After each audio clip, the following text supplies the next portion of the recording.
Hazel, pakikuha na. Ayan, tama. Pakikuha na yung ating ribs. I thought about it. Yes. Yan, magluluto ngayon si Hazel ng garlic ribs. Wow. Ano ang nilagay natin dyan? We put some garlic, we put some honey, oyster sauce, soy sauce, chili flakes, and yung apple cider. apple cider. Okay. Honey. So, nasabi na, may honey tayo nilagay, no? And then, inilagay natin sa ref for about 6 hours. Pero pwede yung ibabad hanggang 4 hours lang pwede na yan. Para lang maano yung ating, yung talagang lumasa yung ating sauce na ginawa. Okay? Now, magpainit na tayo ng mantika. I-put oil na. Sige lang, kasi paprito natin eh. Sige, go. So, parang iaano lang natin siya. Ipiprito lang natin. Okay. Ano? Okay. So, lalagay na natin ang ribs. Mainit na ba yung? Yes. Baka mo na siya. Okay. Very good.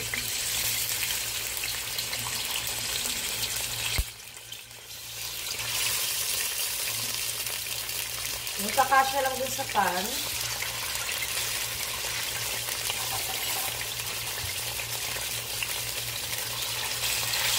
Pwede pa ba? Okay yan. Okay yan. Ang ano natin sabi.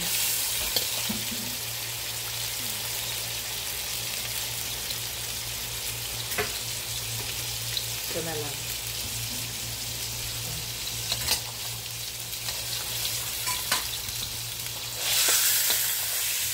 Ay, babaliktad ko ba? Ito.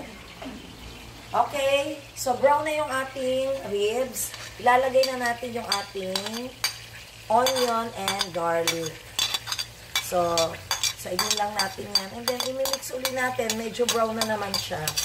So, medyo ba-brown din lang natin or medyo ito-toast lang natin yung ating garlic. At palalambutin yung ating onion. Hindi magsalita ka.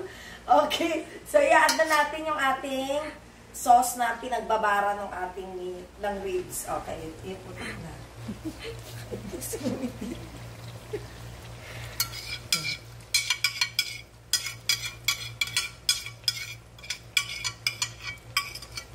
And then you add water. Kaunti lang, wag kalahati lang yan ha. Wag lahat. Okay, sige pa. Okay, so tatakpan na natin to. The purpose niyan is para lumambot na yung ating mga meat. Yung pala yan.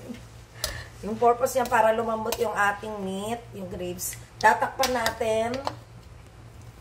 After nyan, pag kumulo na siya, i-caramelize na natin. So, mga ka-joiners, tingnan natin ngayon ang ating garlic ribs. Ito na siya. O, kita natin, na-caramelize na. So, iigahin lang natin siya nung nilagyan natin siya ng water and then nilagay natin ng sauce hanggang ma-caramelize na siya. So, kikita nyo, dumikit na yung ating sauce sa ating short ribs and so beautiful. Ang ganda, di ba? And the smell, so good. What can you say? So good. Okay. So, maya-maya, lalagyan na lang natin yan ng parched. So, mga ka-joiners, ito na ang ating finished product. So, lalagyan na ng parsley. Para siya ay mukhang super, super sarap. And the presentation talagang ooh, lala, yumminess. Ano? Ooh, lala, yumminess. Okay. So, ready to eat na tayo, mga ka-joiners. Ito na ang ating garlic ribs. Paano, mga ka-joiners? Enjoy the food. And always remember, happiness is joy. Bye-bye. Saan yan? Pinopost-post nyo? Saan?